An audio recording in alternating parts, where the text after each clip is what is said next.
மக்களே, மாணவ நண்பர்களே, அனைவருக்கும் வணக்கம். இந்த பதிவில் நாம சாகித்ய அகாடமி விருது தொடர்பாக பார்க்கலாம். சரிங்களா? இந்தியாவில் இலக்கிய படைப்பிற்கு வழங்கப்படும் ஒரு முக்கியமான விருது சாகித்ய அகாடமி விருது. அதே சமயத்தில் இந்தியாவில் இலக்கியத்திற்கு வழங்கப்படும் உயரிய விருது ஞானபீட விருது. இங்க நம்ம பார்க்க போறது சாகித்ய அகாடமி விருது. இந்த விருதானது உருவாக்கப்பட்ட வருஷம் 1954 ஆண்டு. ஓகேவா? இந்த சாகித்ய அகாடமி விருதானது முதல் முறையாக வழங்கப்பட்ட ஆண்டு 1955 ஓகேவா?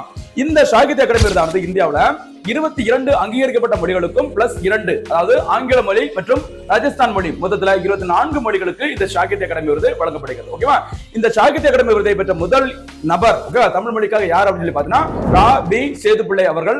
அவங்களுடைய படைப்பின் பெயர் தமிழ் இன்பம். ஓகேவா? இந்த சாகித்ய அகாடமி விருதுக்கு வழங்கப்படும் பரிசு தொகை எவ்வளவு அப்படின்னு சொல்லி பாத்தீங்கன்னா 1 லட்சம்.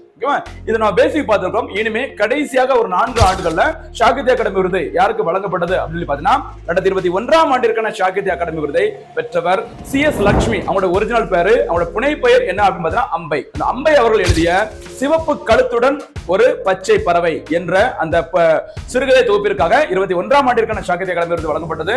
அதன் பிறகு 2022 ஆண்டு பாத்தீங்கன்னா காலாபாணி, அந்த காலாபாணி அந்த புத்தகத்தின் ஆசிரியர் ராஜேந்திரன் அவர்கள். இது ஒரு புதினம். இந்த புதினத்திற்கு தான் 22 ஆண்டிற்கான விருது வழங்கப்பட்டது. அதனைத் தொடர்ந்து 2023 ஆண்டிற்கான இந்த விருதை பெற்றவர் ராஜசேகர். ராஜசேகரன் அவர்களுடைய அந்த புனை பெயர் என்ன அப்படின்னு சொல்லி பார்த்தீங்கன்னா தேவி பாரதி. இவங்க எழுதிய அந்த புதினத்தின் பெயர் நீர் வழி படுவோம். இது 2023 ஆண்டிற்கான சாகித்ய அகாடமி விருது. கடைசியாக 2024 ஆண்டிற்கான சாகித்ய அகாடமி விருதை பெற்றவர் ஆர். வெங்கடாச்சலபதி அவர்கள். இவங்க எழுதிய ஒரு ஆய்வு நூல். அந்த ஆய்வு நூலின் தலைப்பு என்ன அப்படின்னு சொல்லி பார்த்தீங்கன்னா திருநெல்வேலி எழுச்சியும் வ.உ.சி.யும் 1908 அப்படிங்கிற பெயர்ல அந்த தலைப்பு வச்சிருக்காங்க. இந்த நூலிற்கு தான் சாகித்ய அகாடமி விருது கடைசியாக வழங்கப்பட்டது. இதுதான் சாகித்ய அகாடமி விருதுல முக்கியமான அந்த விருதை பெற்ற நபர்கள்.